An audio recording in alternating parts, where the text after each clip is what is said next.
The presence of Russian forces and heavy weapons in militant-held areas of Ukraine presents a high risk of renewed fighting in coming months. That's according to Ukraine's defense minister, Stepan Poltorak, following talks with his Baltic counterparts in Lithuania. He said it's very hard to predict the future activities of the armed groupings which are in the occupied territories, especially since they are actively supported by the Russian Federation and the Russian armed forces. A large number of tanks and artillery systems were moved into the territory, and in the territory of Luhansk and Donetsk there are units of the Russian armed forces. That is why we consider there is a high risk of a restart of battles. Baltic defense ministers pledged varying levels of support for Ukraine. Latvian and Estonian government officials have ruled out supplying weapons and ammunition for now, but did offer other assistance. Estonia has provided different sorts of assistance to Ukraine.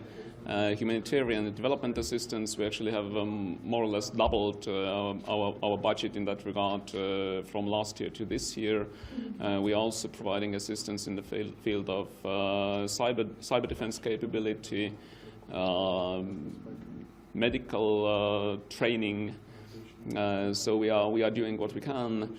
At this point, we are not discussing any armaments, any weapons to supply. Lithuania's defense minister said the implementation of a joint Lithuanian-Polish-Ukrainian military brigade should begin in June or July. The brigade was announced in September 2014. All three Baltic states have been rattled by the threat of any future Russian military advance following Moscow's takeover of Ukraine's Crimea region and the backing to current hostilities in the country's two easternmost regions.